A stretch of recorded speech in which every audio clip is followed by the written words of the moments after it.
Olá pessoal, aqui é o Ivan e esse vídeo é uma resposta ao Renan Santos, que ontem postou um vídeo no canal do MBL falando a respeito de financiamento de campanha. O vídeo dele era uma resposta a um questionamento feito pelo Augusto de Arruda Botelho em relação ao financiamento público de campanhas. E eu resolvi que vou trazer aqui os meus 20 centavos a respeito dessa questão.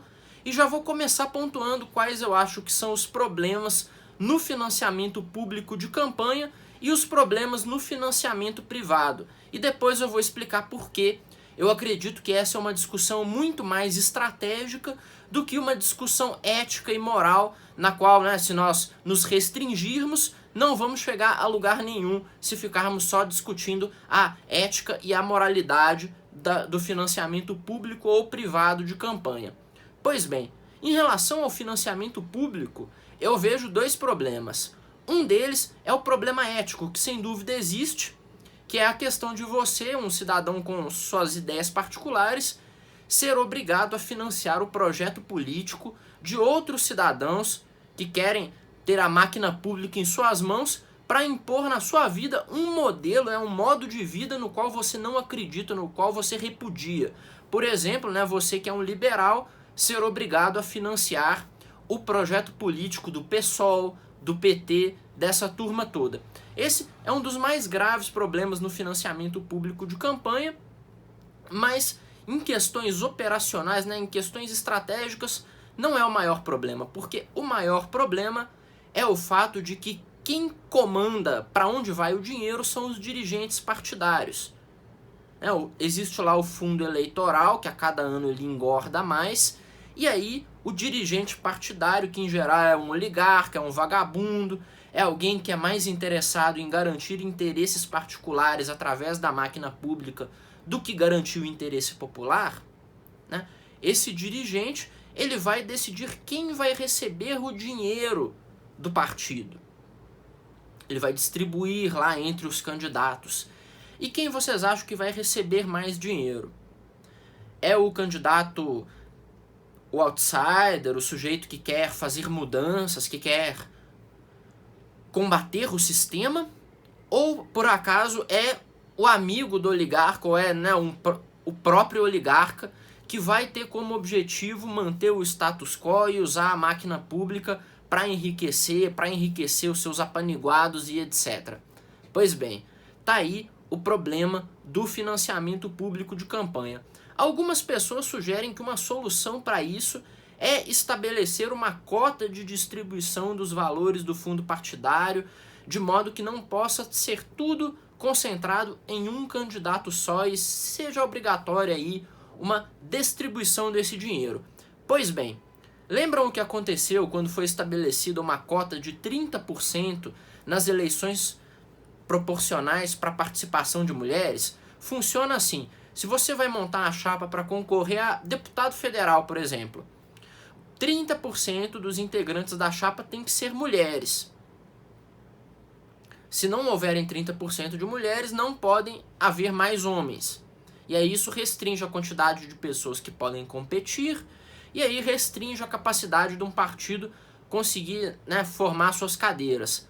O resultado disso foi que depois da aprovação dessa regra, explodiu a quantidade de candidaturas femininas laranjas em todas as chapas pelo Brasil. Foi esse, infelizmente, o resultado de tentar controlar essa variável, controlar esse fato através de lei. Mas aí você tem o financiamento privado de campanha, que não é extremamente melhor e está longe de ser maravilhoso. O financiamento privado de campanha tem um problema, que é quando agentes privados, ou seja, empresas, empresários, resolvem doar dinheiro esperando benesses em troca. Eles doam dinheiro para um político esperando ser favorecidos depois. Para tentar resolver esse problema, foi aprovada lá a proibição das doações de empresas para campanhas políticas. E as coisas, na época em que as empresas podiam doar para campanhas, elas eram extremamente escandalosas. Afinal de contas, você tinha uma empreiteira favorecendo um candidato numa eleição, né, dando milhões e milhões para ele fazer campanha, e depois esse candidato ganhava e fazia medidas provisórias a favor desta empreiteira. Isso acontecia aos montes. Inclusive eu vou fazer uma recomendação aqui para vocês, recomendar esse livro. Eu acho que eu já recomendei ele aqui no canal, mas ele se chama Dinheiro, Eleições e Poder: As Engrenagens do Sistema Político Brasileiro. É o livro da Companhia das Letras, né? A editora Companhia das Letras. O autor é o professor Bruno Carazza, e ele faz uma exposição detalhada de como aconteciam esses acordos, como que empreiteiras, empresas e etc. ganhavam favores do governo depois de fazer essa distribuição de doações de campanha. Então, esse é um problema que existia na iniciativa privada. Será que não existe mais? Muito pelo contrário. O que aconteceu é que depois da proibição das doações de campanha, o que aconteceu, né, das doações empresariais para a campanha, o que aconteceu foi que explodiu o número de laranjas doando para campanhas políticas. O que é esse laranja doando para campanha, pessoal? É quando alguém interessado em financiar um político, né, uma empresa, um empresário muito milionário, ele resolve que quer financiar um político, mas como ele é proibido de doar através da empresa dele, ele faz a doação através do CPF de um laranja. Ou seja, é um sujeito simples, em geral um cara simplório que vai receber aí um pichulecozinho, né, uma propininha para fazer isso, para ceder o CPF dele para esse tipo de doação. E qual é o problema que isso aí nos gera? Bom, muito simples. Antes a gente conseguia mapear muito bem como que funcionava a influência. Você tinha a empreiteira que doou para o político e o político que fez uma emenda, uma medida provisória a favor dessa empreiteira. Você conseguia fechar o ciclo muito bem. Agora que você tem esse monte de laranjas, você não consegue mais fechar o ciclo com tanta precisão. Afinal de contas, você não sabe exatamente qual que é a origem da doação, porque o laranja deixa tudo mascarado, não é mesmo? Pois é, esse aí é um dos problemas também do financiamento privado, que não foi corrigido por essa nova regra aí de, né, proibição da doação das empresas. Pois bem, por que eu resolvi falar que essa então é uma questão estratégica e não uma questão simplesmente moral e ética? Porque moralmente é muito fácil você defender, não pode ter financiamento público, tem que ser tudo privado, porque o cidadão não tem que ser obrigado a financiar o projeto do PT, por exemplo. Tá bom, mas vejamos estrategicamente se isso funciona. Com a quantidade de laranjas que vão doar aí para os partidos grandes. Ou então, se essa estratégia funciona, né?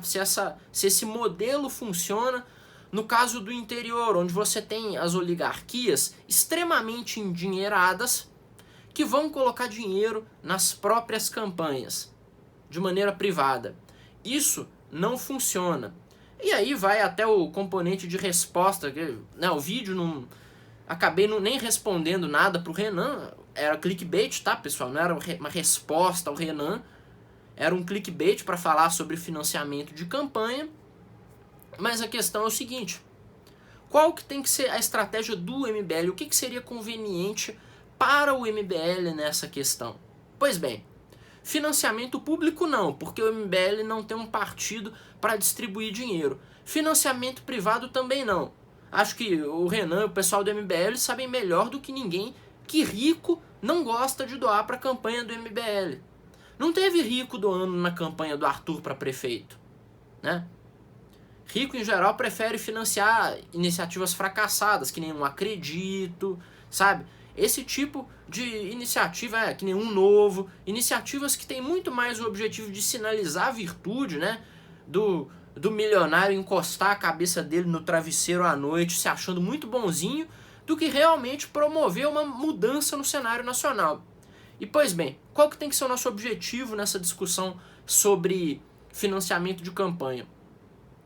Qual é o melhor modelo? A gente tem que mirar nisso aqui. qual é o melhor modelo para que nós consigamos ascender ao poder e aí implementar o nosso modo de gestão da máquina pública, de gestão do Estado, as nossas reformas liberais, a nossa visão de mundo, a visão de mundo de um Brasil desenvolvido, produtivo, com bons índices educacionais, uma visão de mundo de um Brasil que não esteja alinhado com ditadura cubana, ditadura chinesa, com esse tipo de palhaçada, ou muito menos um Brasil que seja caudatário nas relações internacionais, né, lambendo as botas de qualquer nação do norte, né, qualquer Estados Unidos, de qualquer Europa. Bom, essa é a visão que eu tenho para o Brasil.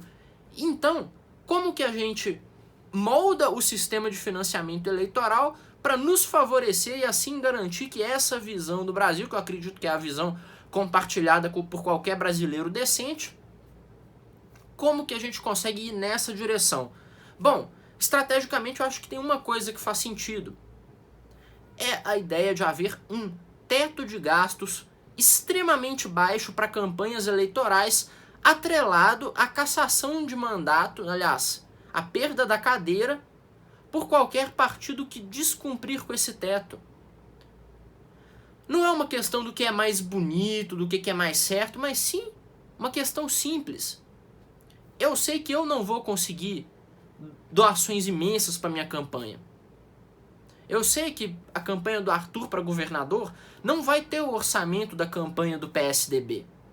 Não vai ter o orçamento da campanha do PT.